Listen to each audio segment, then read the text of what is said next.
2 years ago, I was kidnapped by a van and taken to a remote mountain village. After enduring 2 years of unbearable suffering, I gave birth to a son for the buyer, earned their trust, and finally managed to escape.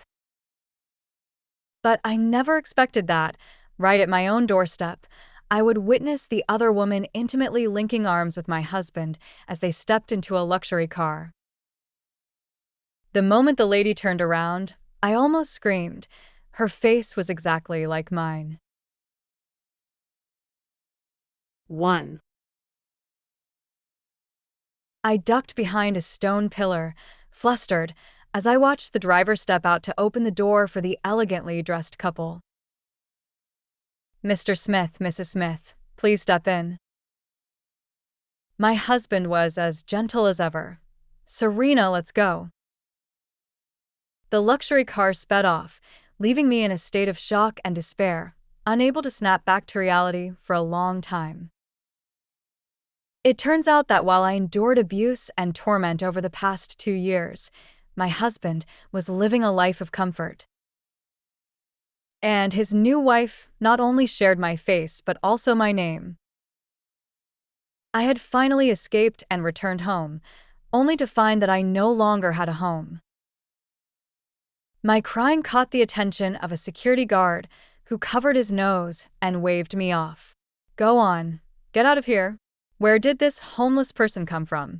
This is no place for you." I looked every bit like a beggar. Who would recognize me now?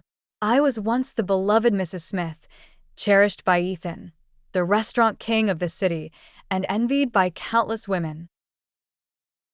Dazed and confused, I wandered the streets and knocked on a door from memory. The man who opened the door stared at me in astonishment. "You're Serena?" In an instant, tears welled up in her eyes. "Julian, it's Serena, I'm back." I clung to Julian desperately, sobbing as if trying to pour out all the pain I had endured.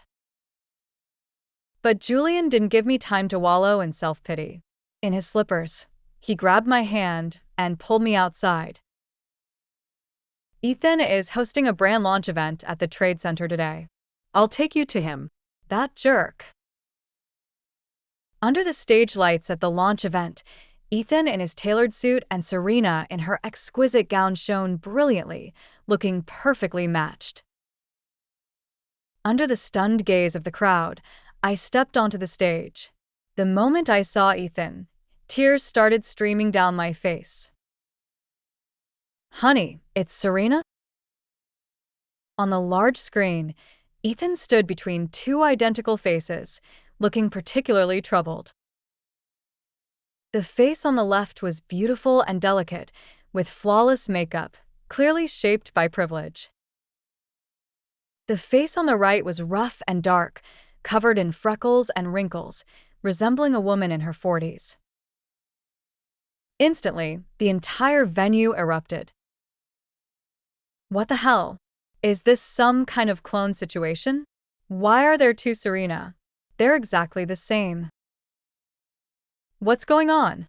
That shabby-looking Serena must be here to cause trouble. Staring at Ethan's silent face, I reached out and tugged at his sleeve. "Honey, don't you recognize me? 2 years ago, I was kidnapped. I barely managed to get away." I noticed the live broadcast camera, and, without a second thought, I took off my clothes, leaving me standing there in just my underwear. The room erupted into chaos once more.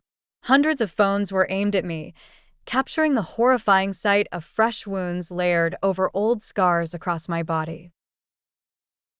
"Ethan, do you have any idea what I've been through these past 2 years? How could you do this to me? How could you betray me?" The commotion grew louder, and more people crowded around the stage.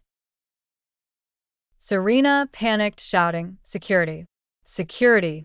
Where did this crazy person come from? Get her off the stage now."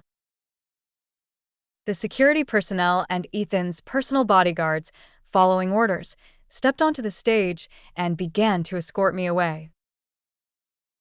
I was lifted off my feet as I struggled and screamed. Ethan, you heartless man. Say something. Are you too cowardly to face what you've done? Tell me, who is that woman pretending to be me? Julian suddenly rushed onto the stage, holding up his phone and shouting. I've called the police. Whether she's insane or Ethan is actually guilty of bigamy, let's wait for the authorities to handle this.